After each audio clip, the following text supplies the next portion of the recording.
Okay, let's call to order the Capital Improvement Board meeting of Tuesday, August the 30th, 2022. First, we will take a roll call, starting with Shelley. Shelley Shipley. Eric Horniak. Patrick Kane. Brian Waldorf. Okay, great. I guess tonight, I asked Sarah, everybody, so you know, my hearing is not good.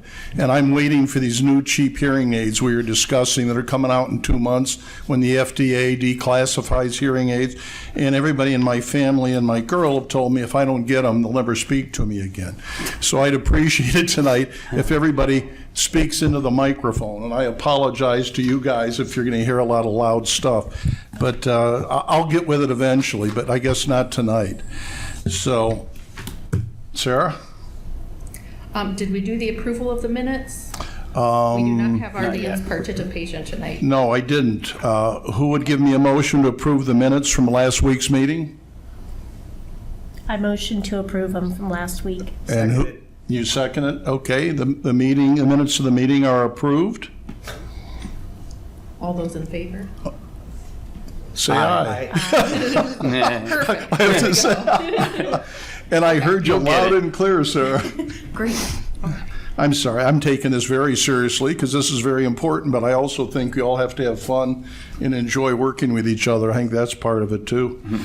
Okay, sir, are we going to go now to department heads' request again here? Yes, sir. So tonight is our third meeting, and we're going to have presentations by Public Works, which is our service department and our wastewater treatment plant.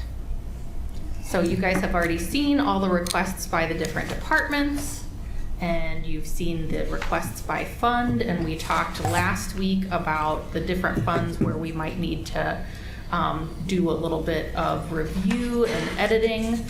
So we'll talk through some of those updates tonight at the end of the meeting, and we also have a few items tonight on our list from these departments that are actually either going to be put on hold or restructured. So we can keep talking through that as we go through. And then obviously you guys have seen the lease finance payments that we are already committed to. We've gone over those a couple times. So any questions on any of those basics that we've kind of seen, you know, the past couple weeks? Okay. No. Nope. Anybody? No. No? No questions. All right, so up first is our service request, and we have Chris Campbell and Dennis Sadlowski here. We also have Fred Bissell tonight, and he might talk a little bit about service and wastewater, but at the end, we'll have him talk about fleet in general for the city. Okay. Chris, you want to come on up? Okay. So I'll start it off. So on the list, are we going item by item, or how do you want to? We're going by the presentation slide. Do you want a copy of it? I've got the list. So I'll just preface this by saying that when we put our list together, we put the list together with the help of our service general superintendent, the fleet manager, and our foreman. So we look at the fleet, our equipment, and everything that we own capital-wise. We come up with a list. We actually have our list out several years. So this list is mostly replacement items. So I would say the only thing. Did you take the water? Did you take anything off the list, Jen? No, it's still on there, water trailer. Water trailer, and yeah, it's so on is there. the bucket truck, so when we get to those, we can talk through Okay, them. all right. But, so as far as the individual items, we can answer any questions. Obviously, Fred is our fleet manager. He can speak to the mechanics of the vehicles. And Dennis Sadlowski is our general superintendent, and he can talk to you about intended use on these items. So I'll turn it over to them if they want to, if you have any specific questions on these items. We'll just want to go through item by item. Item by item? Item by item, yeah. Okay. Fred, why don't you, if you want to talk, and again, as we go through these, the first item, we have two 5-ton trucks. Oh, Thanks, Fred. We love Fred's Thanks. picture pages. I know, right? We got the old Russ He had this pictures off. again. I don't see a color printer on here. I told him we could share, but Thank you. Fred likes to Oh, be these are thorough. nice when you do Thanks, this. appreciate that. Very nice. I'm going to move aside. Well, the little handouts that I just passed out, the red truck is, actually, that's two different trucks. They're actually twins. Those are the two 2004 units that are on here as replacements as far as the 5-ton trucks go. That just gives you some idea what we're looking at on those. Basically, by the time those get built, get upfitted, we'll probably be into 2024, so those trucks will be 20 years old, and they've spent 20 years in the winter plowing roads and working in the salt, and that's usually the downfall of those vehicles. They're not wore out by miles, but you can only do so much to keep them so long with the corrosion. Yeah. So those pictures give you kind of an idea what the caps are like. One other little thing that I would like to mention, those trucks are both Sterlings. Something you may or may not know, Ford gave up the heavy-duty truck business back in '97. Sterling picked that up, and they built those trucks until about 2009, and Sterling was bought up by Freightliner. So those trucks are basically obsolete. Freightliner and Ford made parts available as long as they could. Most of all the parts for the cabs on those trucks now are obsolete. One of the pictures you have is a vent window. That came out of the door of one of those trucks 2 days ago. The passenger door window actually shattered, and that was because the track inside the door had rotted away. When they closed the door, the window broke. Those are no longer available. I'm actually searching for used parts right now out of a junkyard that I'm going to probably go pick up tomorrow to put that truck back together so we can put it on the road. All those door parts, window parts, stuff like that are no longer available and have not been for a couple years for those trucks. So that's another little backstory to those. This is why they need replaced.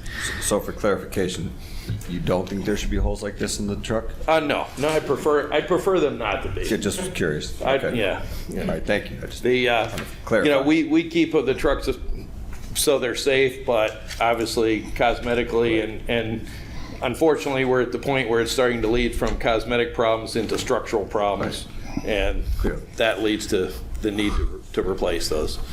I'd like to ask you a question on this truck. I remember last year, we went through this with some other trucks that we replaced, and it was due to rust. And I was critical, why don't we do something for a rust preventative program? And you gave me a very good answer of a very good rust preventative program. So what I'm wondering is, also, is this generation of trucks, were they ever put through that same program? I mean, it was a change in philosophy, or is just despite that we lost them, or what? Yeah, those trucks actually were purchased well before I started here. Yeah. At that time, the trucks were not normally rust-proofed when they were purchased, so they weren't undercoated as such. We have, over the last few years, been using a rust preventative that we spray on each season before we go into winter, which has helped, but the trucks were already, 15 years old plus, 15 to 20 years old before that was, started. So that's probably part of it, but, some of the metallurgy has changed a lot in the last 20 years too. Those were all steel cabs. As far as the main structure goes, they have a fiberglass front end, but the cab itself is all steel, and versus some. Dave, let me just tell you, I was a Ford dealer for 30 years, and we, like General Motors and Chrysler, had a huge rust problem with our cars and our trucks. And so one day we're talking to the Ford representative about why don't you build the vehicles with thicker steel or plastic liners or zinc or metal or anything? And he looked at me and he said, Mr. Kane, there's 50 states in the United States of America. We have a rust problem in 8 states. We cannot build different trucks for 8 states and the other 42. So one of the problems we're facing here is that same philosophy. I know a commercial truck gets harder use, but I don't think there's a truck in California, Nevada, Arizona that looks like our trucks. But I do believe that we've initiated a good rust-proofing, rust-preventative program, which is, I think, an absolute necessity going forward, especially since you're here. You know, and you're familiar with it, does add to the longevity and the usefulness of the truck.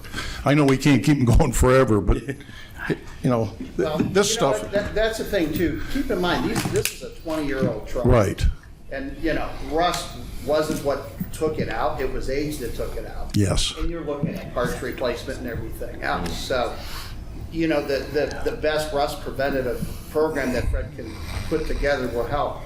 He's still gonna be back here with trucks less than 20 years old. Well, you know, I agree with that. It just, we don't have to have our trucks looking like this with windows falling out and our names on them and, you know, our drivers trying to be safe and comfortable.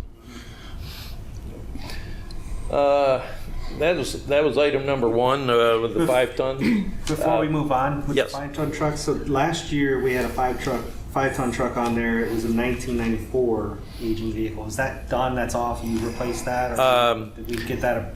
Did that go through and get approved by council? That did go through. Unfortunately, the wheels in the municipal world and in the world with COVID turned very, very slow.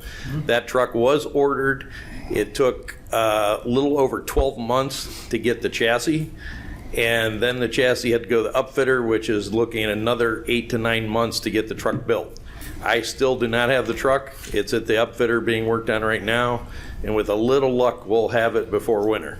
Okay. But probably not until November, early December. And with this, if we approve both these 2 trucks, and this is the lease amount, correct? Like for 2? Yeah, that would be a 1-year lease payment for the two. For the 2 of them? Right. And what kind of shape does that, like what does that put you in terms of like the fleet of that size truck?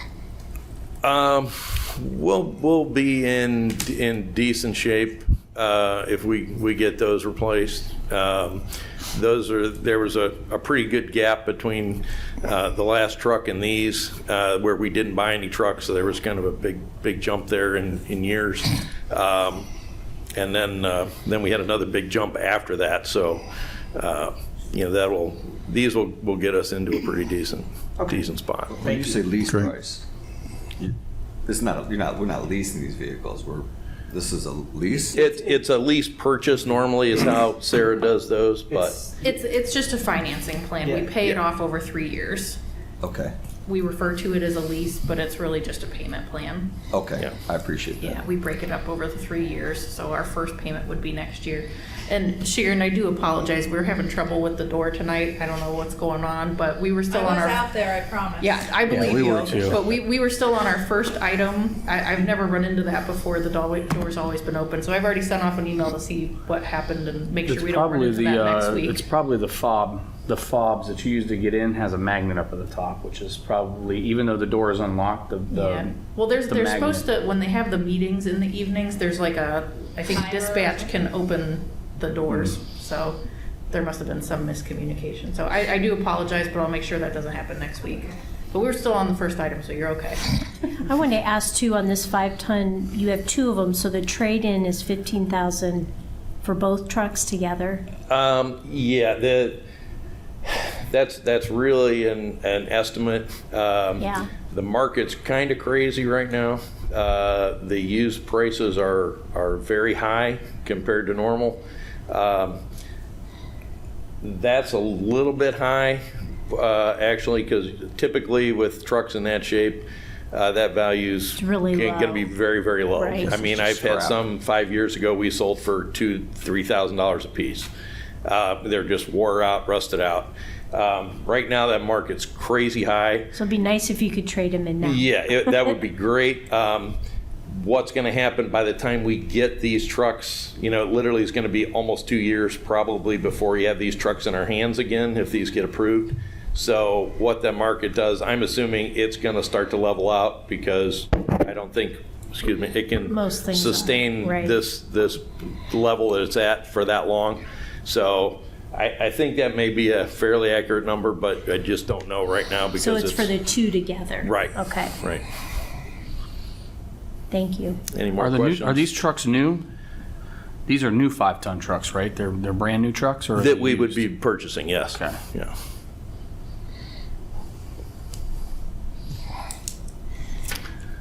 Any other questions on the first item? Okay. The second item, the four-wheel drive pickup truck. The second set of pictures I sent that were the silver colored body, that's off of that particular pickup. Similar situation. It's actually a little bit newer. That's a truck that we inherited from the Parks and Rec Department before they were under service and under my control. But similar situation. Truck's not wore out, but the cab and the body is getting pretty bad, to the point it wouldn't make a lot of sense for us to put the kind of money into that to try to repair all that. What year is this truck? That's a 2009. So it is 13, it'll be 14 model years And Dave, old. we were talking about a lot of these vehicles last year. Generally, the mileage in the city and everything is pretty low. The trouble is the rust, and just the time and service is what's kind of ruined their usability. But I mean, the mileage isn't great, is it, on these? No, that one's relatively low. The two dump trucks, one of them is over 90,000, the other one's in the 80,000 range right now. This particular pickup that came from Parks and Rec was very low mileage. I think it's below 60,000. It's in the upper 50s. But, you know, typically with the use they had, of course, it was used for snow plowing, and it's all short trips around town. And of course, the snow plowing typically doesn't show the mileage. A lot of that doesn't add, because you take it off as you back up and go forward. So those typically show very low mileage, but again, it's the rust primarily on that truck. And that's just a replacement with another four-wheel drive pickup and snow plow. Any questions on that one? Same question as the previous. So last year there was a request for two four-wheel drive, same thing.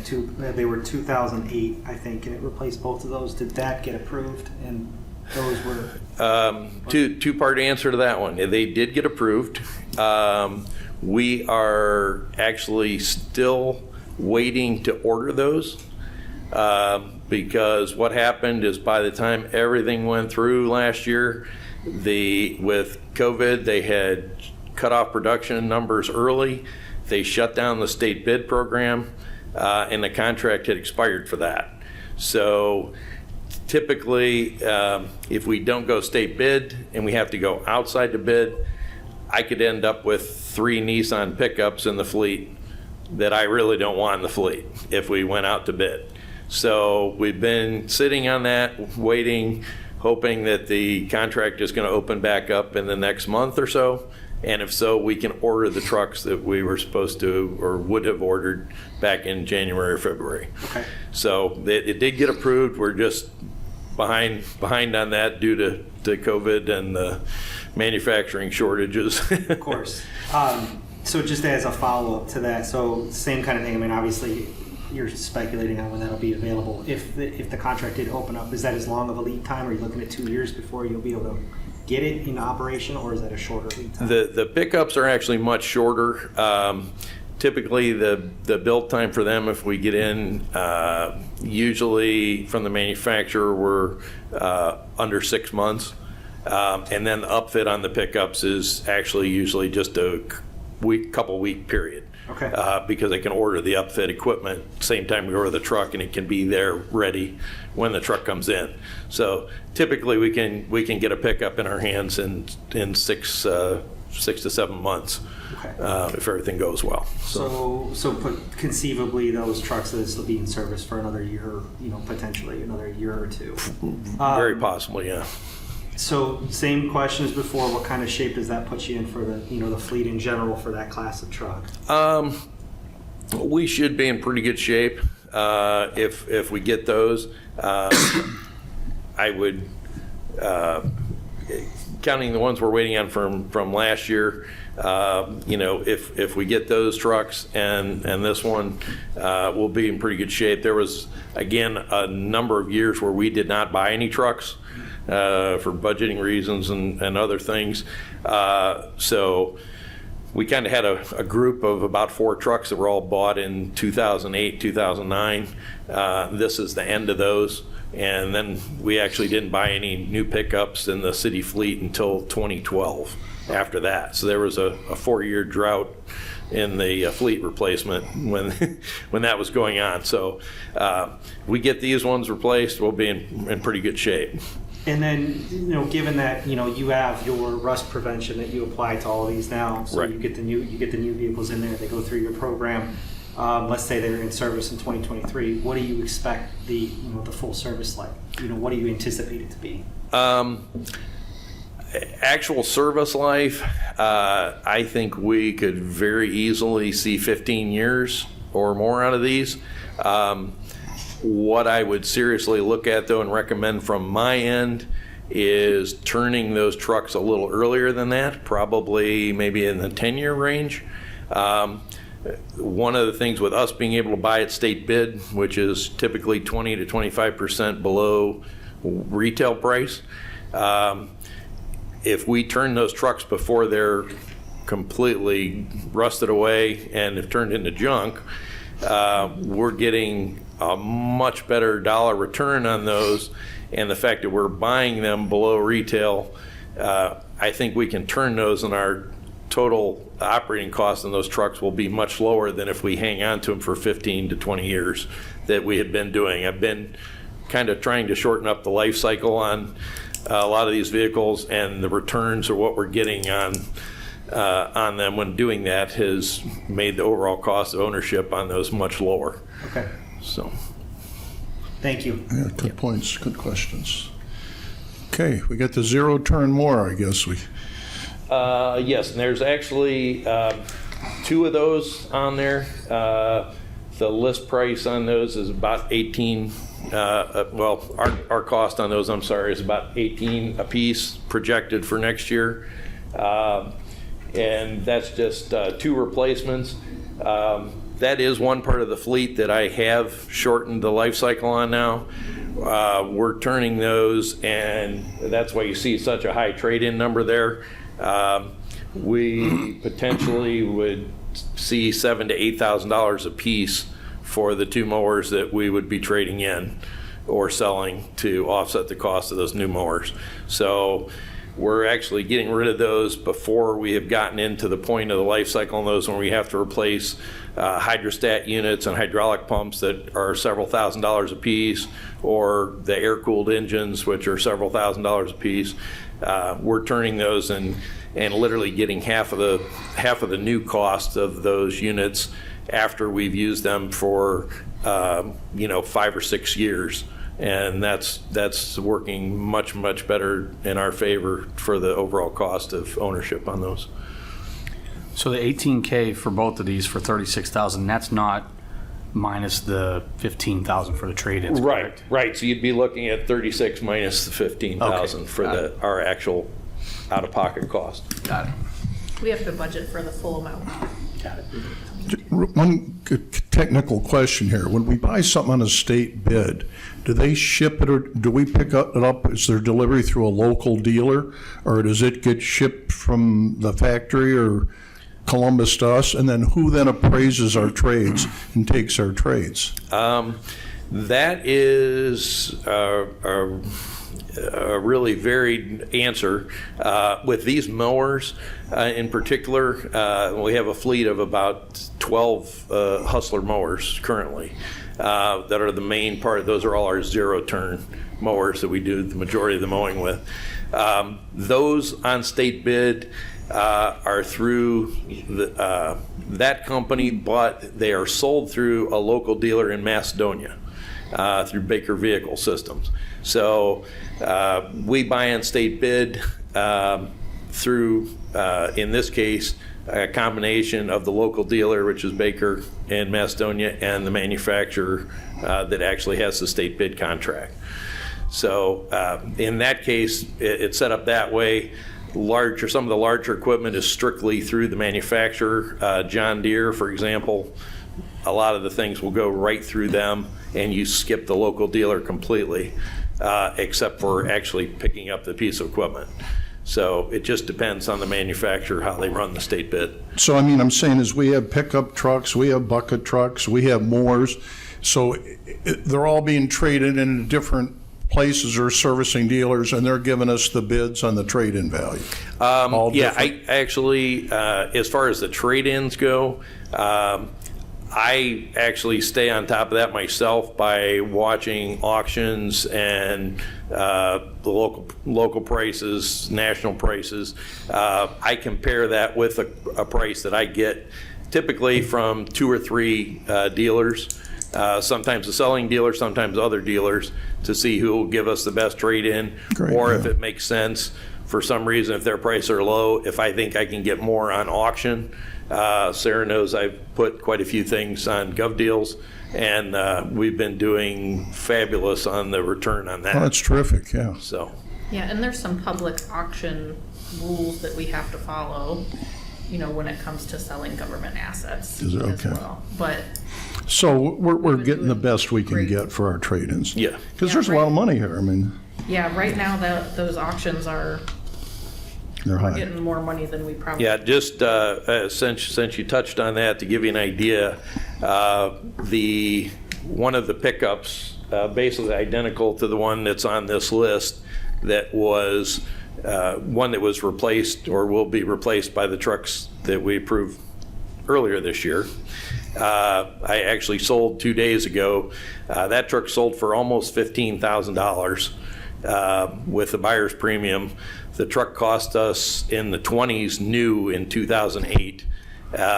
We did have a snowplow on that, which I got for free on a deal with Myers Corporation, who let us put 2 plows on 2 trucks. They provided the installation of the plow, and as long as we gave them feedback on the test units, because they were experimental plows. So we got about $12,000 worth of plows for nothing, got to use them for the last 10 years, and so those cost us nothing, and then we literally got, like I said, That's a great more, job. more than Good- half yeah. of what the truck cost new. That's a terrific deal.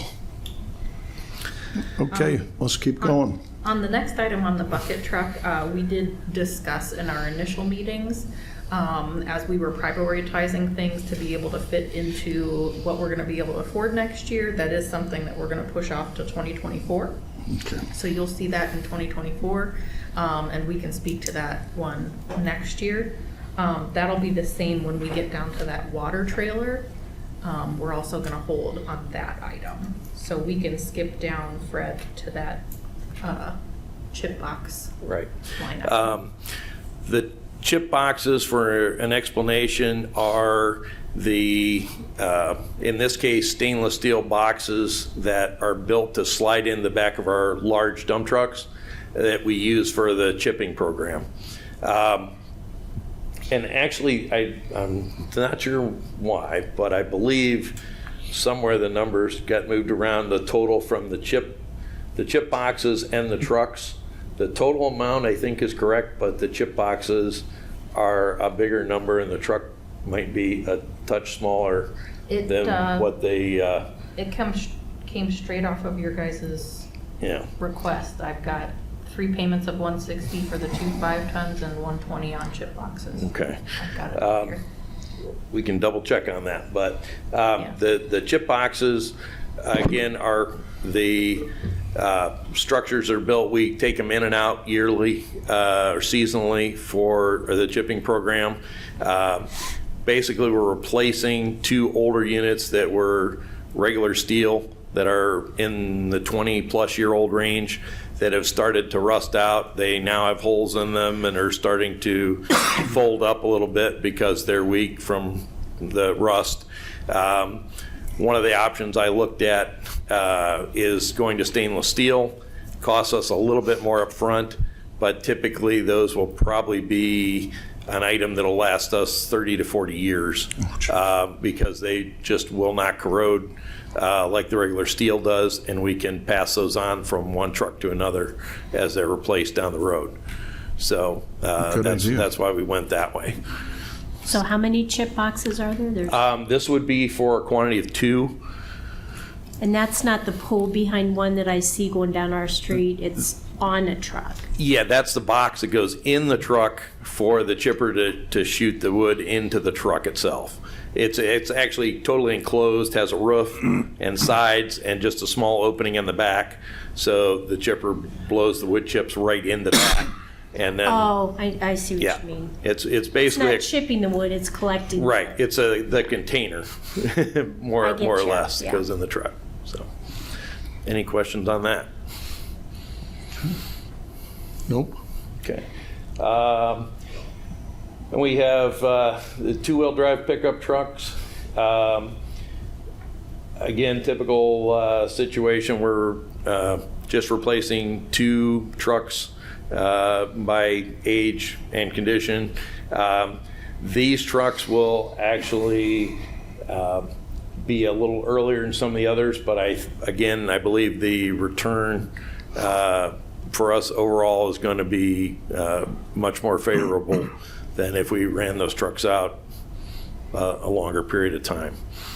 What are these trucks used for? These are service department vehicles that are used daily for literally everything we do. Every job they go to, whether it's chipping and they have a follow truck or, fixing a storm sewer, you name it, somebody's going there in a pickup truck. So these are just all around use. We pull the trailers that have 0 turns for all the mowing crews, so forth. So these are heavier duty trucks with trailering packages and hitches? Yes, yeah. that- Pulling stuff around. Yeah. 3/4 ton heavy duty trucks. These particular ones are 2-wheel drive, and I believe, so I don't have that in front of me. Are These are the 2 that you're going Yes. to be repurposing the old ones. to give you the whole story on these 2 trucks would be units that we would replace 2 trucks we have at service, but we were repurposing the trucks we're replacing. One of which would go to the golf course.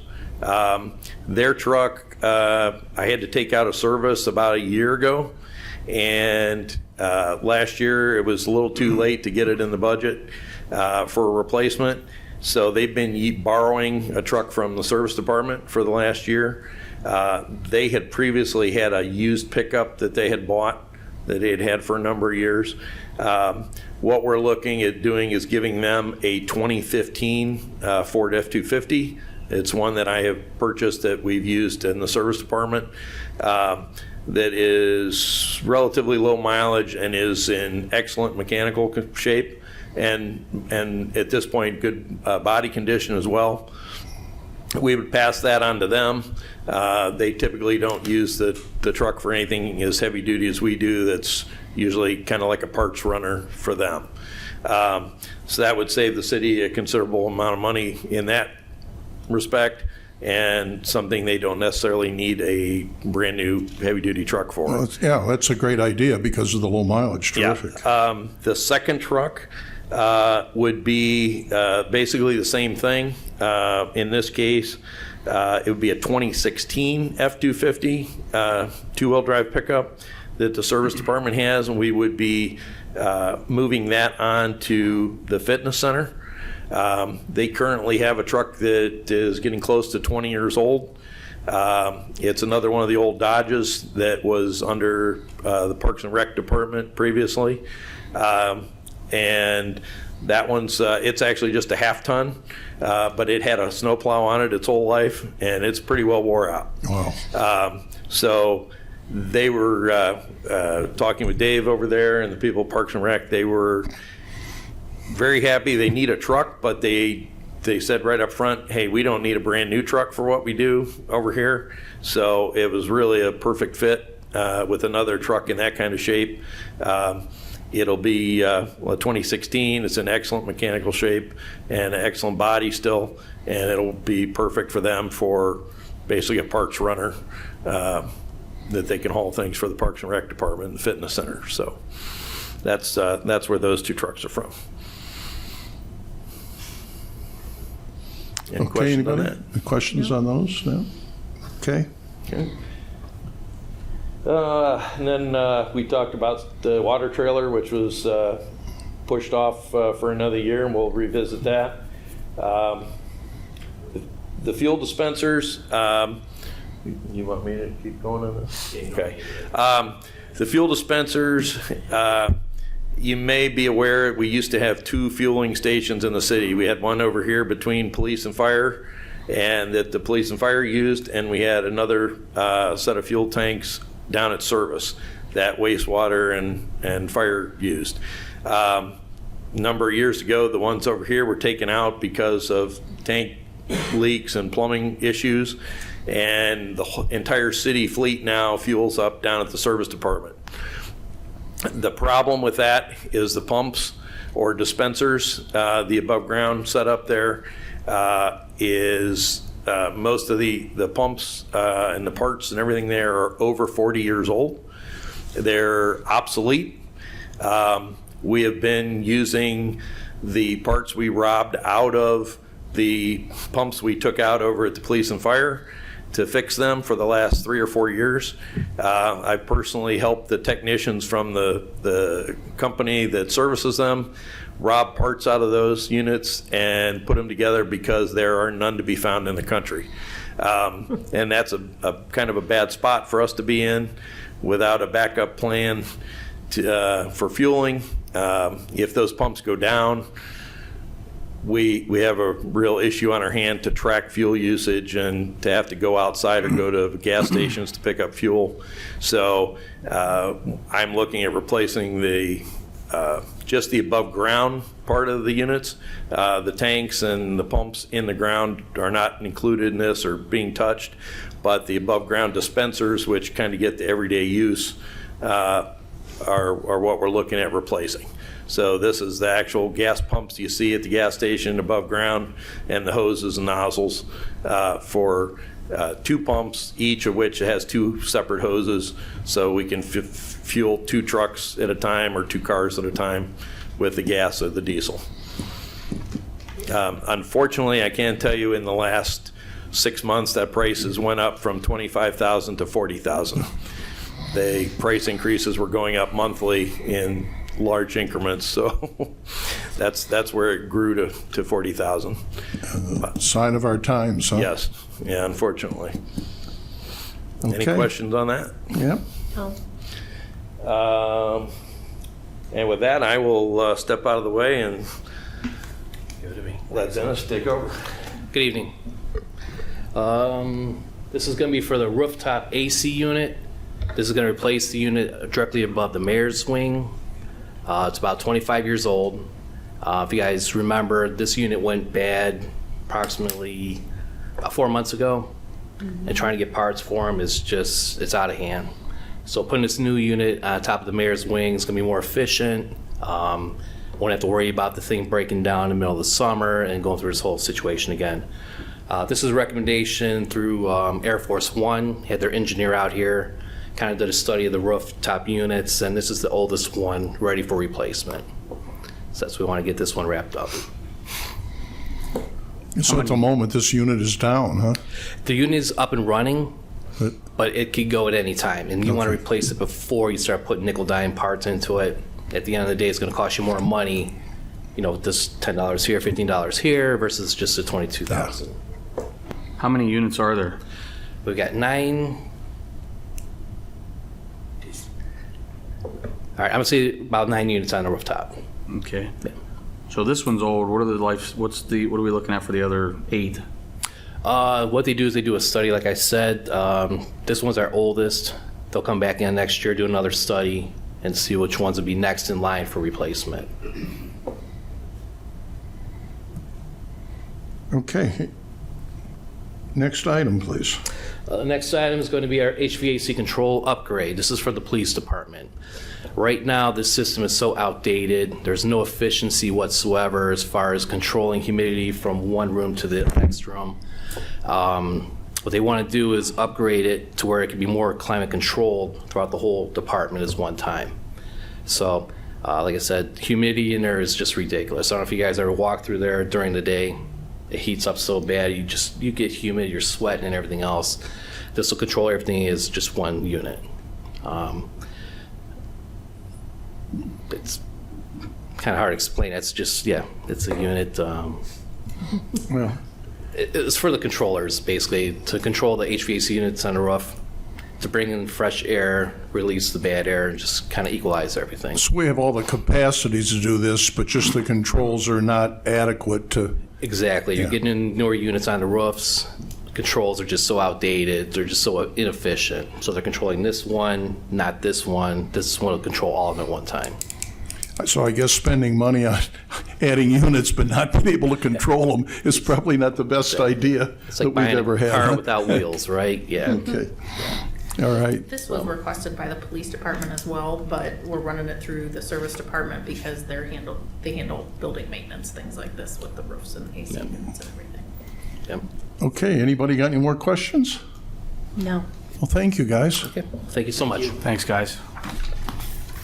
Okay, next up we have Nate to go over the wastewater treatment plant. So what we'll do first here is we're gonna talk through their sort of regular requests, the normal things that they do. And then on the next slide, we'll start talking about that big, huge wastewater treatment plant upgrade that we have been talking about the last couple of years. We're getting to that point now where we want to actually get going on that project. But so we'll start off with the just regular, capital items on this slide. Okay. Okay? Take it away, Nate. Good evening. How are you? I'm doing well. Good. My name's Nate Zieg. I don't think I've met any of you before other than this evening. I started with the city in November, the wastewater treatment plant. I'm the superintendent there. So I'll go through our list here today. The top item there is a new sludge hauling truck for the wastewater facility. I'm actually going to have Fred come up because he can tell you a little bit more in-depth history on it. But for my side, this truck has been out of service for over a year. It's had multiple engine rebuilds on it. And it got to the point of where they made the decision to not put another engine into it. It's kind of a flawed design with the truck. Fred actually has had other issues, I think with ambulance, am I correct, with it? And it actually affects the operation of our facility as well a little bit. If we have the ability to have 2 sludge hauling trucks to run solids that are produced at the facility, I can run the plant a little more efficiently. I have less chance of nutrient violations and whatnot with it. So this Do costs. these look like big septic tank trucks? Are these great big round? This is a Tankers? large dump truck, is what it is, okay. and we produce I make cake, and it's similar to.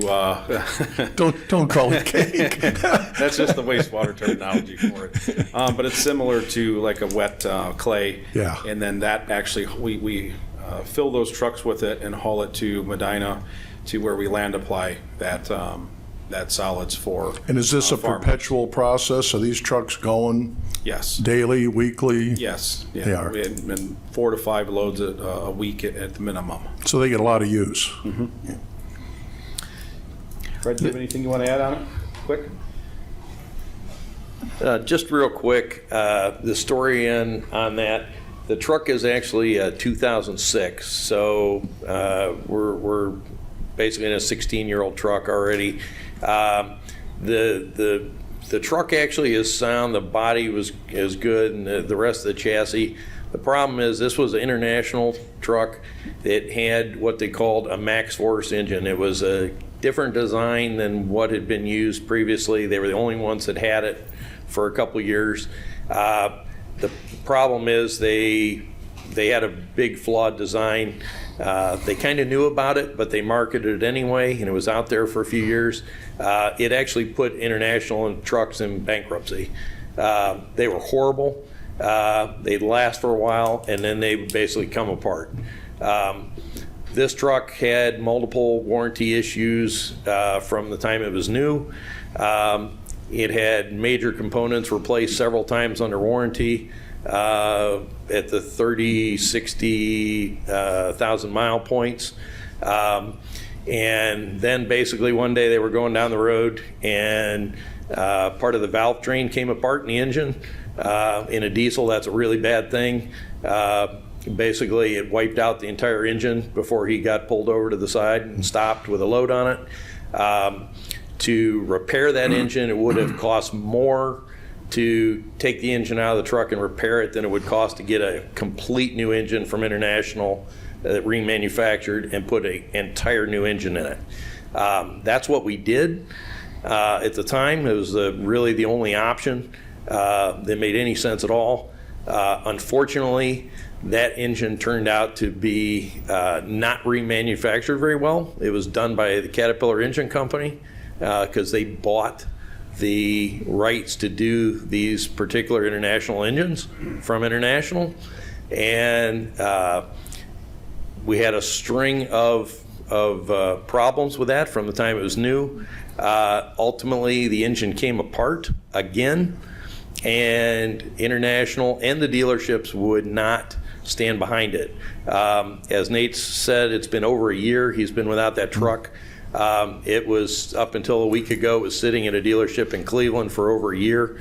I've been battling with International, their corporate people, their regional people, and the people from the dealership that originally installed the replacement engine, as well as the other dealership in Cleveland, and have exhausted everything we could do.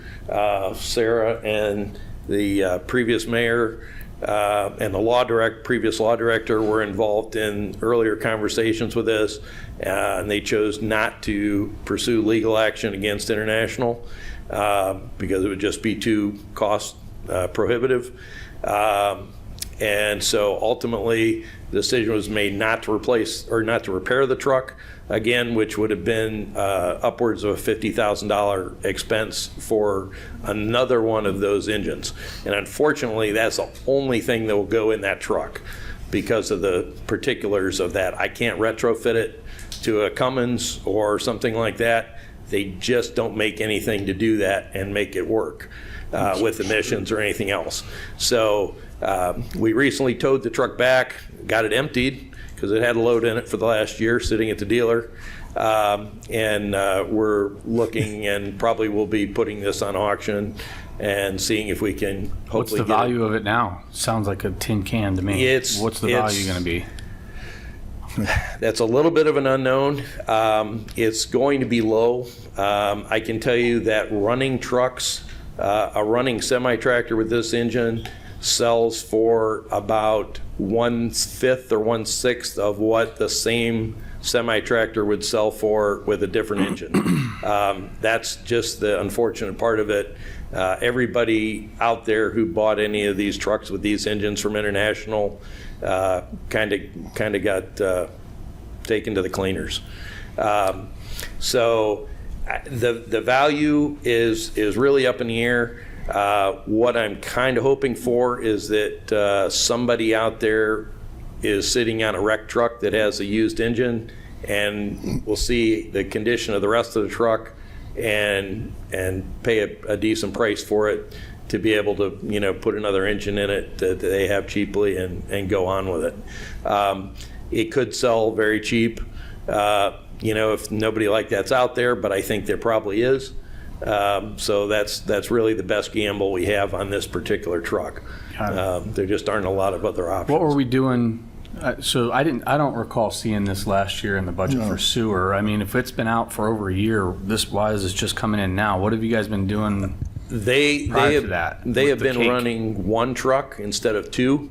They so there is a typically truck. have two trucks. Okay. So they're running one, and they have borrowed one of our smaller single axle trucks from the service department to aid them in the process in the meantime. But yeah, they've been kind of struggling with that while they didn't have it, the second truck. And to make it clear, to clarify, what this is a tandem axle dump truck. It's a straight truck, not a semi, but it's a long wheelbase tandem axle with a much higher, much bigger bed than what we typically have on our service department trucks because of what they're hauling, and it's over the road haul instead of a local short distance. Thanks. Fred- And one, Oh, I'm sorry, go I ahead. was just going to say, one last question too. I mean, based on kind of what Eric had mentioned earlier, this gets approved. What's the lead time to get a truck like this? Are we talking another 2 years before you guys get it again, or what's the lead time? The good news is with this, it's a regular dump truck. It doesn't have to be upfit with a snow plow and the salt spreader and some of those things that take much longer. Typically, on a straight dump truck like this, we can look at order time, delivery, and upfit in approximately a year total, which is about half of what we're running right now for the municipal trucks with the plows and all that equipment. So it is faster. It's still slow, but it's a little bit faster. Got it. Thank you. Fred, so we don't end up in this bucket again, so the board and yourself, 10 years from now, are you trying to buy, and the other trucks I'm assuming are diesels, the other big, are we trying to get trucks now with only Cummins engines or Cats or one manufacturer? Are we kind of standardizing? Yeah, I do try to standardize for the fleet. The majority of all of the trucks that we have been purchasing for service or wastewater, since 2014, after things started to come out with these international engines, have been Cummins. We do have a couple Detroit diesels in the fleet in the fire department, but the Cummins has taken over as the engine choice for the fleet in the trucks. International basically only makes they've done away with this. I say it literally put them in bankruptcy. It was kind of quiet. They were bought now. 51% of their ownership is a foreign company, but they're still selling international trucks, and there'll be some things that'll come out here in a little while about that. But the Cat dropped out of the truck engine market as well, so our choices really are Cummins, Or Detroit, or international did come back out with one new engine of their own, but it's probably 5% of the truck market, if that. So I wouldn't do business with those guys if I were you. We're basically done dealing with Yeah, them. if they gave it 'cause to you for they didn't free. stand behind their product. Okay, well, it's a big expenditure, but you guys want to both be happy and have utilization. Right. Any more questions on the sludge truck? No. No? Okay, thank you very much. Thank you. Okay, the next item, some I&I improvements to the collection system. So throughout the city, in a handful of neighborhoods, there are manholes that have holes in them by design. Sanitary system is meant to capture sewer water and not have rainwater in it. So that's a very simple, easy process to go through. This money is for some dishes so that my sewer maintenance department can go through and lift the manhole, put dishes in the manhole, prohibits the rainwater from going into the sanitary. That is going to, effectively lower the flow that's going through that sanitary system that's in those specific neighborhoods. So we have a couple strategic spots that we want to start. This is something that probably will be on this for the next handful of years until we capture some of these neighborhoods. We have ways that we're going to be able to monitor that based off of lift station flows, that this is making a difference on it. So that's a start with that. Any questions? Okay. Next item is an effluent pump replacement. The wastewater treatment plant has 3 effluent pumps. Last year, one was budgeted for it and it is replaced. It has since been replaced. I want to continue along with that. The pumps that we currently have that were originally installed in the 84 70? 88 expansion. They are 3 times the price of what this newer technology pump that we have. Over this past year, one of the shaft that actually from the motor to the pump, it bent. It's usable, but I don't really like using it. The event that it catastrophically fails, I don't have a pump then when I actually need it. So that's why I'm looking for approval for that replacement of that pump so that we can discharge effluent out of our facility in high flow events. Number 6 is for our Vector truck, some frame repairs. So a handful of years ago, Fred and Chris and my sewer maintenance crew had found that there were some cracks in the frame in the Vector. And we took it to a local manufacturer, service department. They said that's perfectly fine. You're safe to run it. And this year when we were doing some cleaning and renovating of the truck, we found that they've actually started to spread. So I had gotten a handful of quotes from some different shops that would work on this. And this is to help combat and extend the life of our Vector truck another 5 to 8 years, which would push back that $500,000 plus for what a Vector truck costs now. I was just on a demo with a truck earlier this week, and that truck was $580,000, and that was in 2021, so I can't imagine what they are now. Although this truck is old, my experience with wastewater, it's very well maintained, and I want to try to keep it as long as we can. So that's why I feel that if we put a couple nickels in this every so many years, it'll help really maintain that truck and surpass its life expectancy. Next item is for our industrial pretreatment program, some portable flow meters. The units that we have currently have not been in operation for a handful of years. These are units that we can take and place in manholes and different sanitary lines so that we can monitor the flow. This comes into effect when we need to run some additional flow studies. We don't have to hire a company to come in and do it. We don't have to hire a consulting firm to come in and do it. We have the ability to actually set these flow meters up and monitor the flow during dry events, during rain events, so that we can have some data to analyze to see if these sections of the system are sized accordingly and whatnot. How many assessments of those, and how many times do you have consultants come in and do that?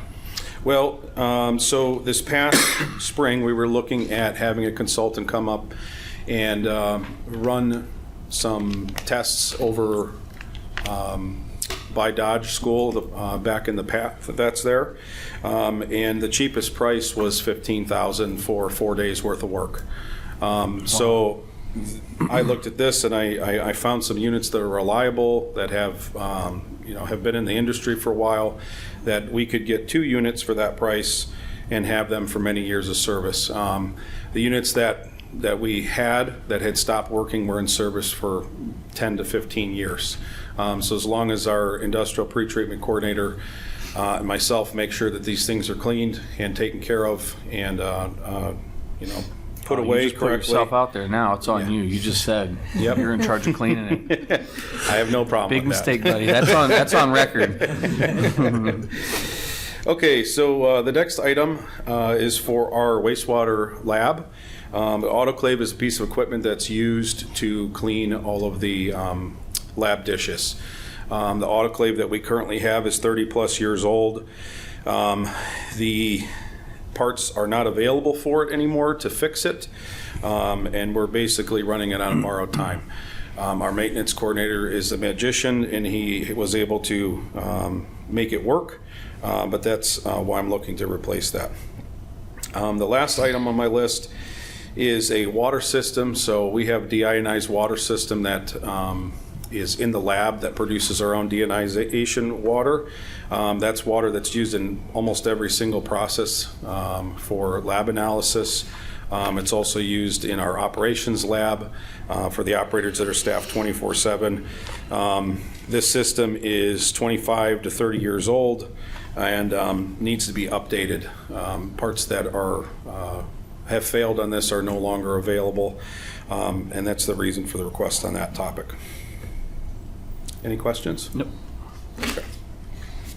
Yeah, good explanations, thank you. Nate, if I could, I'm just gonna jump in front of you to talk Yeah, about of course. the money side of things real quick, and then Nate will explain these projects. So on the original request, we had talked about paying cash up front for the design of what Nate is gonna speak about with the three-pronged program that we need to do at the wastewater treatment plant.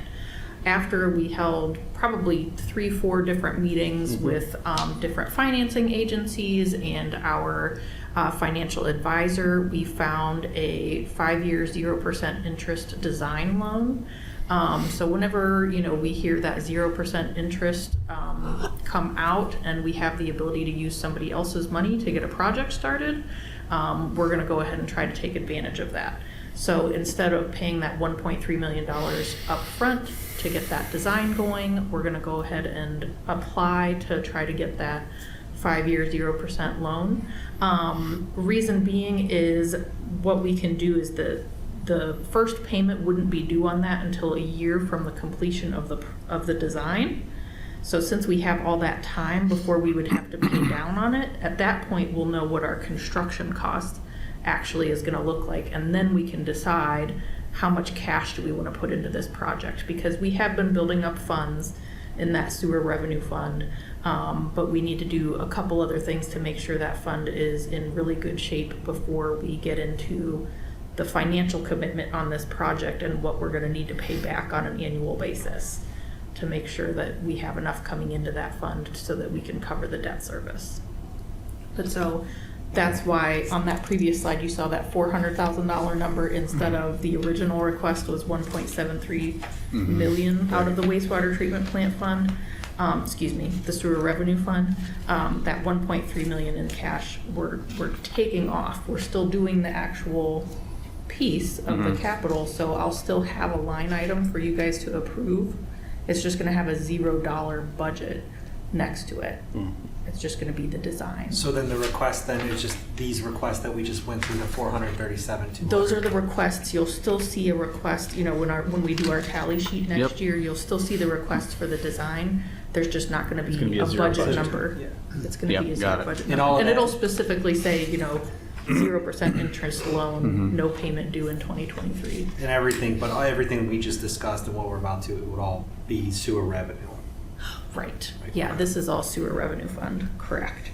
And then the actual project itself, that 1.3 million I'm talking about with the design piece, that is included in this overall $15 million number. The other thing I want to point out real quick is there was a fourth piece to this project that we were looking at originally for a sludge storage building, and we also had a request in there to look at a design for that. That whole section of the project we're going to put on hold and focus on these three main items. And that might, there's some other things going on with land and, what the schools are doing and all that kind of stuff that we need to know more information about before we would look at that fourth piece of the project. So that one's on hold, I would say, indefinitely until we have more information. Okay, so Nate, do you want to speak to Yes. the three different pieces of the big project? Yes, thanks, Sarah. Okay, so if you guys look in the packet or look at the map on the slide, the three-pronged aspect, the first area that we want to look at as part of this project is the equalization basin, which is number one. It's the blue that's near the bottom of the map. What we're looking to do is to add an additional 1 million gallons of storm equalization. So we picked up the flow from Reminderville. That means that we also pick up the I&I, which I was talking about earlier from Reminderville. By adding this additional 1 million gallons of storage, that's going to prohibit any kind of discharge of sanitary waste into a tributary that runs directly into Tinker's Creek. So we're looking at adding that in that area where it's circled in blue. If you see that square, that's two tanks that we currently have 2 million gallons of storage tanks. And since I've been here in November, they've been full 2 times. So I'm looking at trying to add that storage so that we don't run into that issue in the past, or in the future, I'm sorry, and stay in compliance with that. There would also be a little bit of pumping that would be included in that. We have 30 to 40-year-old pumps that would be replaced, and some piping in that part of that prong. So these do you guys have any questions about that? I'm sorry. Okay. The second part for tertiary treatment is the dark blue for number 2 there. We currently have 40-year-old micro strainers, and basically they act like a coffee filter. So if there's any organic material that's in the wastewater, it captures it. It's rinsed off, and then that water goes back to the headworks to be treated again. The problem that I have is that these pieces of equipment are 40 plus years old. I cannot buy parts for them anymore. I bought a belt, I should say I ordered a drive belt in November of last year, and it finally came about a week and a half ago. So just to give you an example, the filter panels themselves we can't purchase. We actually have a small stock that we received from another community. I think it was from Warren or Youngstown. When they replaced the same units that we have, they actually donated them to us. So my maintenance coordinator, myself, have been going through different options to fabricate some panels to buy time until we get to this point. So replacing these will, help stay in compliance with the permit, and it actually will help in operationally wise they'll be more efficient than the current units are. Any questions? Okay. Okay, so number 3, which is the maroon color there, this is for disinfection upgrade. So we currently have chlorine gas system that introduces chlorine into the effluent to disinfect or kill the E. coli bacteria. What I want to do is I want to, as part of this project, upgrade to UV systems.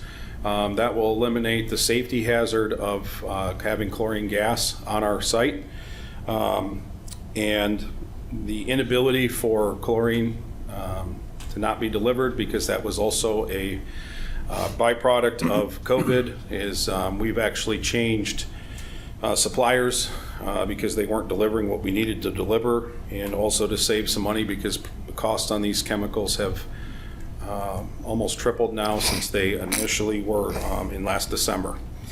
So the UV units would be installed directly in the water. They use electricity to sterilize the effluent. They're a safer aspect. And Sarah has listed here with an environmental benefit. I was at a conference earlier this year, and the EPA is starting to look at forever chemicals, and wastewater that it's released to Tinker's Creek, that goes to Cuyahoga, that goes to Lake Erie. Chlorine's actually part of one of those forever chemicals. So I'm looking long-term solution that would also help eliminate any kind of extra parameters that the EPA might come down on us in the future with it. So that basically wraps up the project. You guys have any specific questions? I have a question. If you are doing all this, I'm assuming you have like a bypass system, so when you're working on something, the whole system still works, or is Yeah. stuff shut down? Yeah, or- so when we get into the design, that's one of my top priorities, because I don't have the ability to call the EPA and let them know, hey, I can't treat this water today. So every step that we take during the design, during the construction, is to continue to release effluent that's meeting the parameters set by the state. So it's probably going to be in stages. So if I have currently 4 units for the tertiary filters, we'll only replace one at a time, because 2 of them are kind of running a train. And those will be replaced and installed before we even move to the other side, so that those can stay in operation while we're doing it. So it can operate not at full capacity, like certain ones, like you said, can cover it? Okay. Yeah, and as far as the equalization basin, that really won't affect, other than some tie-ins for some piping and some pump replacement.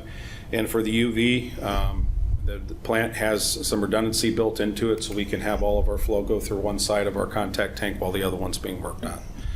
So it's actually fairly streamlined, should be fairly streamlined. And you said the equalization basin is because Reminderville is sending some here, is that what you said? Yeah, so our back in the middle of 2021, Summit County Reminderville flow is now coming to the wastewater treatment plant. I don't have control over what how they take care of their system. So what I'm trying to do is have on the backside be able to capture it so that there isn't any violations on the permit with it being discharged incorrectly. So can they help fund that since, they're a separate entity than we are? Yeah, so we get money from them regularly Okay, for being that's what I connected into the assumed, system, but 'cause we you're- also got a $1.9 million upfront payment for that connection. So they contributed to the wastewater treatment plant and also pay a fee regularly. So we do get money from Reminderville. I just have one quick general question, and it may be a silly question, but all you gentlemen here are department heads. And, somebody sells you a product. Like 20 years ago, we thought that International Unique Engine was great. And now, Nate, we're looking at let's switch from chlorine to ultraviolet because it'll be safer. Is there such a thing, and I'm wondering, maybe it's more prevalent with like fire or police, are there groups of police chief, fire chiefs, maintenance people, where you can go to a meeting with other similar communities once or twice a year where guys give presentations and we did this and it was terrible, or we dealt with this company and they were terrible? Do you have somebody you can lean on for all this information? I'm just curious. Yeah, so this is kind of a two-part answer. So initially, when I came, Chris had started a study phase of looking at different options other than chlorine gas. There's sodium hypochlorite, which is liquid bleach, it's high strength. Ultraviolet, those are the two top wastewater treatment for disinfection. So there are engineers that you work with that will suggest these different things. What we did was we actually went out and visited 8 different wastewater treatment plants. Talk to the superintendents, talk to the operators, talk to the maintenance people. Myself, I have 13 years of wastewater experience prior to coming here. Experience with UV at a large scale and a small scale, to the aspect of where the units were only this big, to the aspect of where they were treating about 17 million gallons a day. So taking those things into consideration, talking to other people, seeing what they wish they would have done differently, is what really helped steer the ship in this. So you have plenty of resources. Okay, that's good. Thank you. Yeah, can you help me understand, just because I'm just learning this, what that extra million gallons of storage, right? You have 2 million currently, and then you're going to add another 1 million, so you have 3 million gallons of storage. Can you explain to me what that is that's being stored and how it, like you said, sometimes it's at max? Yeah. Where does it go? Can you just help me out with that, just so I just understand? So in the wintertime, when we have a foot of snow, and then it becomes February and we start to get rain on top of that, and all that melt off, unfortunately, still does make it into the sanitary system. Where I'm starting with an I&I is just the tip of the iceberg. There's other ways for water to come in. So that increases the volume of wastewater that comes in to the plant itself. And when we have an additional area that picks that up now, that's where that extra volume comes in. We had a period there we didn't have any rain for quite a while, and my flow averaged probably 2.5 to 2.7 million gallons for a day. If we have a gully washer of rain, maybe an inch or so, and the ground is kind of wet, kind of dry, perfect conditions, it might go up to 8 million gallons with it. So that's where this equalization tank comes in, is for those emergency situations. You hold it, then that way it can be released back into the plant and treated properly instead of just being discharged into Tinker's Creek raw. So it's just slowly then, when you have... when the flow subsides, exactly. It pulls automatically. All right, we only have this, we can now... That makes perfect sense. All right, perfect. Okay, thank you. Well, I appreciate it. I think we've had some really good questions and conversations, you know. I still, infrastructure is something I'll never understand, but the rest of it, I'm starting to get a hang of. Thank you very much. Thank you, guys. Thank you. Thanks a lot. Appreciate that. Okay, so I just have a couple updates for you, and then we'll have Fred up one last time to talk about our building and engineering vehicle requests, because we already got through the other items on his list. So under Parks and Rec, we had a couple things that I told you guys I would come back with some more information on. One of them I have more information on for you. The other one we're still working on. So the first one is that grant that the city received from the state to redo the park up there by Rock the Park. So the playground, the bathroom, and that ADA access that we've been talking about. So we had a meeting with the folks that are running the grant. That's that ODNR that I have listed there. And we can break that grant up over 2 years. So next year, what we would like Capital Improvement Board to consider is doing the playground and the bathroom piece of the grant and holding that ADA access that would be down in that Rock the Park area that we've I thought been that was like talking the about. primary thing that we were looking to replace, was the ADA access, right? Yeah, so the timing of that, the reason being is we have another project that we are gonna have to move some dirt. Oh, to And redirect the so stream. in talking with the city engineer, we can move the dirt that we're gonna do on another project that we need to get rid of, be able to put it over there, and it's, should hopefully save us some money for having to purchase Seems that. So that's kind of, it's a timing thing with another project we have going on, but absolutely, the ADA is definite priority. Gotcha. But it's one of those things where the timing worked out and we could save a little bit of money if we do the playground and the bathroom first, next year. Okay. So that is what we would probably ask CIB to consider for recommendation, is those two pieces out of the 3 prongs of that grant. And the playground was $200,000, the bathroom was $250,000. The city pays half and that grant covers half. Okay.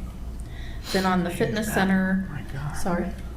No, $250,000 for a bathroom. It's a lot of money. It's, yeah. Well, that's a full redo of Showers, that. locker room. No, I don't, no.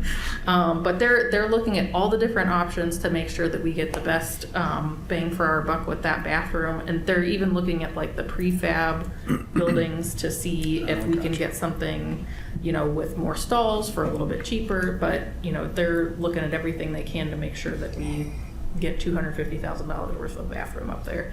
But I know that it needs it. I've worked some of the Rock the Parks and, I've used it. yeah. But you said 250, we're paying only half that though. We're paying half. The grant pays half and we pay half. Yeah. So it's better than it could have been. Correct. So then on the fitness center side, we've been talking about that fitness center roof and pool pack for a while. We want to go ahead and get going on that project.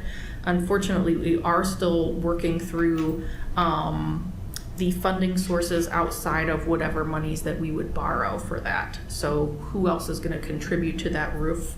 And how much are they going to contribute, and can we qualify for any grants, you know, if there's some green components to replacing that roof and pull pack. I just don't have all the information just yet. So it would probably, I would ask Capital Improvement Board to recommend that we move forward on the project, but I'm not going to have a financing number for you.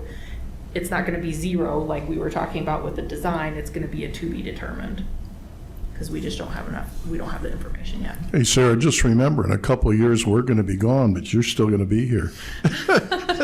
You guys will be here with me. You won't leave me. But, okay, and then so if there's no questions on those 2 Parks and Recs items, we'll have Fred up, like I said, one more time. We had 2 requests for vehicles, one for the engineering department, if you remember, Amy came and asked us. And then I didn't have building come because they didn't have anything else to talk about, but they requested a vehicle as well.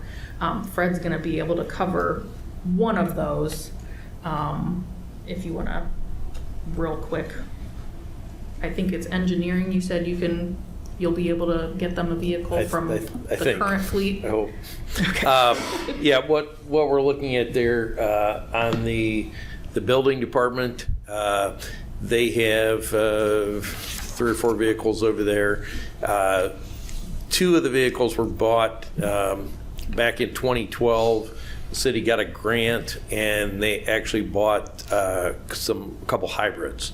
The 2 regular building inspectors have used those cars since 2012. One of the 2 ended up with double the mileage that the other car did. That car now has about 120,000 miles on it, approximately. It's 10 years old, starting to get some rust on it. And of course, one of the things, it is a hybrid. One of the components of a hybrid is a lot of electrical systems, and electrical systems and corrosion are not a good thing. They don't go well together. The car has been fabulous so far. And knock on wood, we have never had that car into a dealer for service since we got it in 2012. It's got 120,000 miles on it. We've never had to touch the drivetrain or the powertrain at all in that unit. You really shouldn't even be saying that. I know. I started to say I shouldn't even bring that up, but anyway, it's been great, but it's time for that car to go before we start to put money in the body on it. And with that many miles and the age, it's definitely due for replacement. So I would recommend that we replace that unit, even out with a new vehicle. The engineering department is looking for a car. I believe that is for Amy, for her use primarily. Typically, in the 14 years I've been here, that car gets extremely low mileage. She goes to a few locations here and there, but it just does not see really regular use and high mileage by any means. Very difficult from my standpoint as fleet manager to put a new vehicle in that spot with maybe 1,000 miles a year, 1,500 miles a year. So I'm talking with Sarah. We're looking at relocating another vehicle in the fleet that could be used there for those purposes. So I think we may have one. She has actually used vehicles.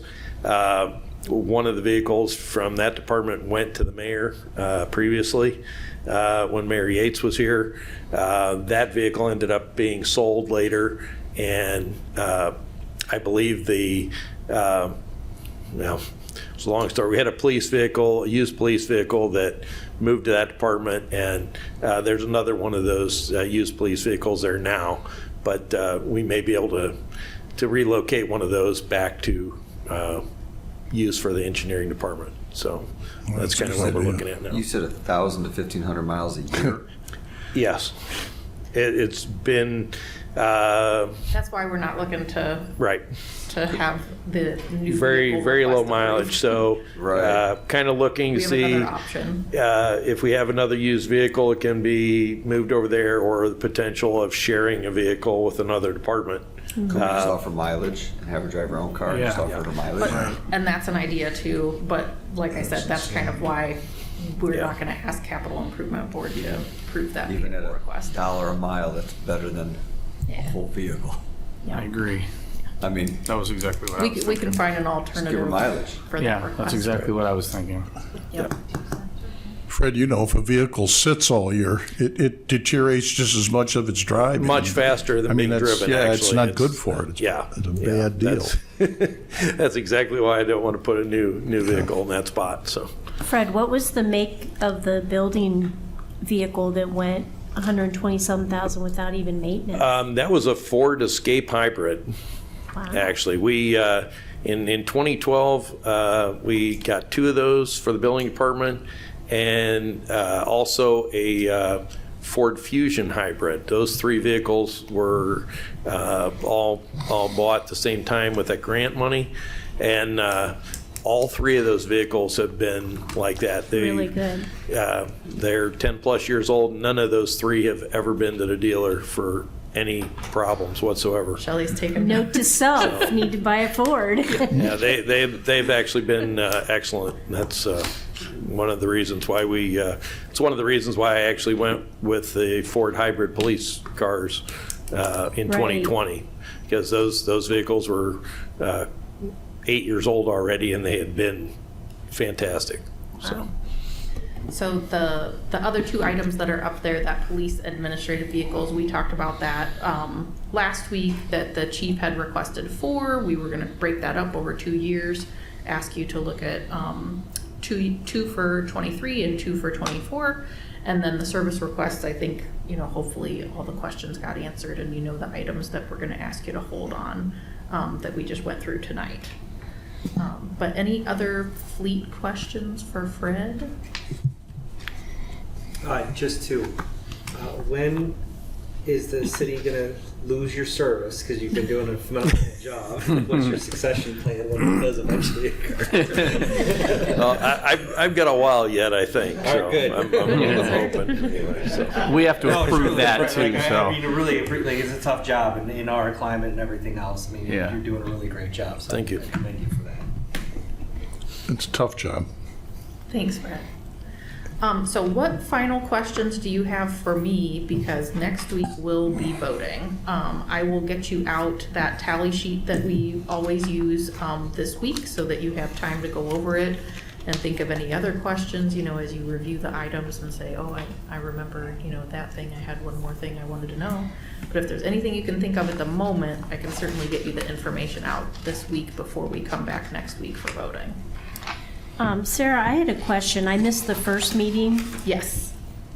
and I was looking through notes. I thought And I that saw. was Parks and Rec, Engineering, Infrastructure, and Golf. Yeah, right, I thought that I first saw meeting. somewhere there was fitness equipment, but it was with police or something for like 38,000. So the fitness equipment, that is the final year of their fitness equipment lease. So they leased a whole bunch of equipment over the course of that 5 years. And a lot of it will stay in the fitness center because it's paid off. Some of it really truly was a lease, and they'll come take It's the at the equipment. fitness center, not the police. It's fitness center. Oh, okay, Yes. because I was thinking, wow, do fire and police use that? Because that's a huge Well, fitness thing. the employees can certainly go to the fitness center. Right. So you could see Okay, police and that fire over clarifies there. it. I thought, But, I read it wrong that it was in the police Yeah, department. no, Okay. that's at the fitness center. That's the final year of that. Sarah, I'd like to ask the chief one question. I'm glad you're here, because there's something in my mind that I've been thinking about, and it's a lot of money. We have 2 ladder trucks, right, chief? Yes. And we're talking about getting a new one, shall we, for $1,750,000. You can take an old one, and and Fred, in your mind, you'll calculate this, I know. You can take an old truck, because they're basically in good shape, but they're just getting old time and wear, and you can completely refurbish it and get another 6 to 10 years out of it for $250,000. Yet we're talking, we have no idea what this would be worth in a trade-in. We're talking about trade-in values. I know a fire truck isn't like a pickup truck, but I'm just curious, couldn't our ladder truck be worth $200,000, $300,000, $400,000? I mean, we're talking purchasing a $1.7 million truck and refurbishing one for $250,000. This isn't just a throwaway vehicle or drive it off for $10,000 somewhere. I mean, in my mind, chief, I'm thinking this thing is worth a lot of money. If nothing else, is kind of a core for another community that would rebuild it. Am I right? Yeah, there is certainly potential for resale value, and most likely that's what we'll do in some way, shape, or form. Trade-in value on these generally doesn't amount to much, because ultimately the manufacturers want to build more fire trucks. They don't want to mess with used fire trucks. Well, and that's why I wouldn't want to trade it in. I would but think it's- we got to merchandise something like this, because anything we throw out here is really just a guess, because again, we're probably 2 years out from getting delivery of the new truck and trading in the old truck, and just the dynamics of the market right now. It's very hard to predict We're that. talking about $250,000 probably to refurbish a truck and get a couple more years out of it. So, but we're still still going to be running it at that point a 25 to 30-year-old truck. When you say Yeah. a couple years, is it literally just a couple years? You think? We're When you say 250, from the couple time of years. order for the new fire truck, it's probably going to be about 2 years to take delivery. No. I mean, like when you said it's $250,000 to extend the life a couple of years. Yes. Is it a couple meaning 2, or do you think it That- could potentially that's be 5? Is there Kind of a gamble, there- just like rebuilding an engine. right? We'd like to think we'll get maybe 5 to 10 years, right. but I'm just thinking it'd be nice to stagger the 2 trucks. and that's exactly what we're trying to do. Right. That's the thought behind that. That every 10 years or whatever, Yeah. that- Dave, even though if you Get to look, that. the age in the trucks is old, and I realize a lot of things are antiquated, but if you look at the mileage, there's no mileage. I mean, 0 as far as the powertrain goes. The drivetrain, right? I mean, they're, Yeah, I'm sure, Yeah. I mean, there could be someone out there that could use the axles and the drivetrain and stuff like that on another truck, but Fred could If probably I speak better to that. can add maybe a little bit to this. Yeah, getting the truck staggered would be a great thing. I'm all about that. Ending up with 2 of those at the same time was just a bad plan, unfortunately. The resale, though, that you're talking about on the fire trucks, unfortunately, fire trucks are so specialized, and especially when you get into the larger units like a ladder truck, there is a very, very, very tiny market for those. If you look at these, I look at them on the websites and the auctions. There's a lot of older trucks like this, and some, obviously older than what we have now, in that same size range that are still functional trucks, and those might be selling for a couple $1,000s. oh my God. They are, it's just, there's not a big market for those.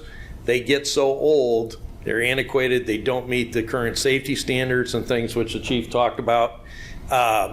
The firefighter unions and things like that don't want to run trucks that are outdated, that don't meet the new requirements and the safety standards. To update a truck, not just for usefulness, but to meet those standards, turns one of those rebuilds or upfits from a couple $100,000 to $400,000 or $500,000. And then all of a sudden you're looking at putting $500,000 in a truck that's already 25 years old. You have the age factor in there. Yeah. It's a big problem. So it usually is not a good, from my perspective, with that, it just doesn't make sense to do that. It's usually bad financially. And you may turn around, you might get those, we might put a couple $100,000 into this, get a couple more years, and then maybe we're getting rid of it 3, 5 years, 6 years later for $3,000. So And that you have makes to no be sense. very careful on putting that extra money in there to do those. One of the other things that you may not be thinking of without hearing this, the fire trucks are really built in layers. Unfortunately, there's a lot of systems built into a fire truck. You take one of these trucks, for example, we have a dump truck down there. You can pick the bed up in the air and you can access every component on the truck. You take one of these ladder trucks and the plumbing starts to deteriorate and go bad. All the valves and the piping between the tank and the pump and everything. You can't pick the bed up on these. That is almost inaccessible. And the labor time to take the truck apart a layer at a time to get there, maybe to change a $50 piece of pipe, it might cost you $15,000 worth of labor. And so you get into that problem in doing the repairs, whether it's the repairs that we're doing on a weekly or monthly basis now with little things like that it's a little thing, but it costs a lot of money. But, if you try to do a rebuild on those, that grows exponentially at a very, very fast rate. And you can put a lot of money in there and not get very much back in return. So you have to be really careful with that. That's a really So- good point. So I got to imagine, because all the corrosion in that aspect, I mean, the crews, every time they run it and take it out, they got to bring that thing back and clean it down for that purpose to eliminate, I remember joking, we did a first responder lunch at the lodge in Glen Willow, and Tinker's Creek had flooded. And I think it was the Oakwood department, and they came back by the bridge and stopped. And they're like, they could make it through, but they're like, we're not running through that, because then they got to go back and clean that. So and so I got to imagine for that purpose, it's got to diminish your second market, what it's worth, because most crews, they don't want to take on someone else's problems. Who Yeah, knows and how that city, that's that a good department point, maintain that piece of It's a big thing with all the fire vehicles, but the smaller trucks, maybe a brush truck or an ambulance. Ambulances, they get resold. People buy them, turn those into mobile service trucks for repair fleets and things like that. There's a lot of things to repurpose them. Plumbers buy them, use them as work trucks. Those are easy to sell, and you have a good market for them. You take a 50-foot long ladder truck that weighs 80,000 pounds, and you can't do anything but use it as a ladder truck to put out fires. You have a very, very small market and a very limited number of people that are going to want those. And when it's old and everything is exponentially expensive to repair, the little towns can't afford to do the repairs, even if they get the truck cheap. So, and a lot of them don't have big enough buildings to store a truck like that. You can't store it outside. So the market for those trucks is very, very small. Wow, that makes sense. Thank you, Fred. Chief, thank you. I was just doing a little math here. If a truck is 1.7 million over 20 years, it's roughly we're spending $85,000 a year just to have, we're spending $85,000 a year is the cost of just the truck. So even if we spend $400,000 to fix a truck and get 5 years out of it, right? I mean, again, it's about the same price per year. So I know it's saying we don't want to put money into an old truck, but even if you put, $400,000 into it, that's $80,000 a year if we get 5 years out of it, which is the exact same cost as that new truck, which would be good potentially in helping to stagger long term. that's your guys' plan, right? Yeah. And we talked about that last time. Yeah. So it just, dollar for dollar though, it's the same amount of money as buying the new truck. I know you said just putting that money into an old truck is, but it's the same cost if we get 5 years out of it, 6 years. Yeah, the goal is to stagger the two. Yeah, for sure, To get one 100%. going that we would receive probably in 2025-ish. And then the next one, hopefully, we can stagger out a few years after that. For sure. The other side of that, though, is if we're spending that same amount of money, if we spend it on the new truck, you have a new truck, should have less problems, less breakdowns, be more reliable. And if I think the last pumper, you did a 10-year lease purchase, 10-year financing. If we're doing that, then you're almost kind of equaling out with the staggering out for the two trucks. The money's If the you're same, but the spending- truck isn't the same. Yeah, That's what you might be spending the same on the upfit as you would buying a new truck if you're doing it over a 10-year period. Okay. Any other questions at the moment? Okay. So 2 things real quick. I do apologize again about the doors. If nothing else, next week I'll just be out in the lobby watching for you guys if I can't figure out what went wrong. So I do apologize for that. And the other thing is Nate does a wonderful tour of the wastewater treatment plant. If anybody would like one. I was actually thinking about that. Because honestly. it is, you learn so much. Yeah. It is very cool. I would like And if you guys would like to go, last year we went and looked at all the police and fire Police and fleet fire, stuff. yeah. I think that was I very think helpful. it'd be very Yeah. interesting. If you guys want me to set you up with Nate, I can send you out an email tomorrow, see what your guys' schedules are like, and he Yeah, does a that'd be great good. job. Doesn't Chuck have one scheduled, or was that already done? He came last week. Was it last week? Okay, I was going to say maybe jump in with that. For 'cause was it just him? Environmental Commission. Was Just it? him. Yeah. Okay. But yeah, I have no problem if it's something that evening would work better. I have no problem staying to. That'd be great. How long does the tour take? Just ballpark? Oh, 35 minutes to 45 minutes. If you want to go real in depth, I can have you there all night. Depends on how many questions you got. Yeah. I'll bring the beer. Yeah, I was gonna say, what are we doing? I'm hanging at the wastewater treatment plant tonight. We're gonna meet it. Okay, we got everything covered? I'll shoot you guys out an email tomorrow and see what your schedules are like, and we'll get that set up. Didn't you say there's a maximum number at one time, though? Did I hear you say that one time? No, really, I thought that there was like, at one of the meetings, I thought you said that you can only have a few people tour at one time, like X number. Maybe I'm crazy. I must be thinking of something else. I have a group in October of 50 kids coming. Okay. So we'll I was have to thinking bring that one. I was thinking of something else. Okay, before we adjourn, on behalf of the board, I'd like to thank you gentlemen once again. It's very informative, very thorough, and it's pretty enlightening. Like I said, I wish all the public could always hear what goes on in here, because boy, I know in the last couple of years, we've all learned a lot, haven't we? I mean, it's not as easy as it seems. And Sarah, to you, you know, the job you do putting this all together is amazing, so thank you. So I'd like to make a motion, we adjourn the meeting. Who'd second? Second motion. it. Okay, you second it? Okay, meeting is adjourned. Thank you, everybody. Thank you.